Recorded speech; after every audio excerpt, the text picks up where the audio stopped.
ஒரு நிமிடம் ஒரு மருத்துவம். மூட்டு வலியால அதிகமா அவதிப்படுறீங்களா? அதுவும் மெனோபாஸ் டைம்ல பெண்களுக்கு அதிகமான மூட்டு வலி இருக்கா? இந்த பதிவு உங்களுக்கு தான். பெரும்பாலும் நிறைய பேர் இந்த மூட்டு வலி, அதுவும் இந்த calcium deficiency, vitamin D deficiency அப்படின்னு சொல்றீங்க. இது சரியாகிறதுக்கு நீங்க என்ன பண்ணலாம்னா, உணவில் கால்சியம் இருக்கக்கூடிய நிறைய பொருட்களை நீங்க சேர்த்து சாப்பிடணும்.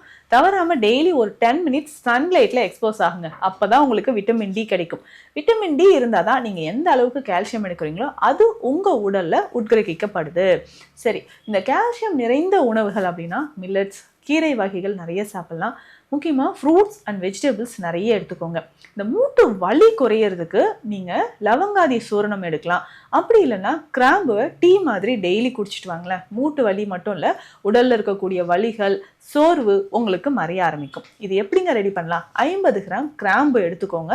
அதே மாதிரி 25 கிராம் ஏலக்காய் எடுத்துக்கணும்.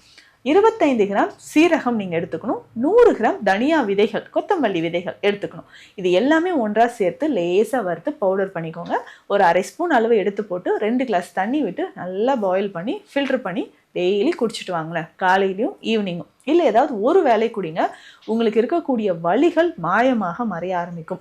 இதை தாண்டி சித்த மருத்துவத்தில் நிறைய தைல வகைகள் இருக்குங்க. இதில் முக்கியமாக காயத்திருமெனி தைலம். உங்களுடைய மூட்டு வலி குறையிறதுக்கு இந்த தைலம் அப்ளை பண்ணிட்டு கொஞ்சமாக வெந்நீர் ஒத்தடம் கொடுத்துட்டு வாங்க. மூட்டு வலி காணாமல் போகும்.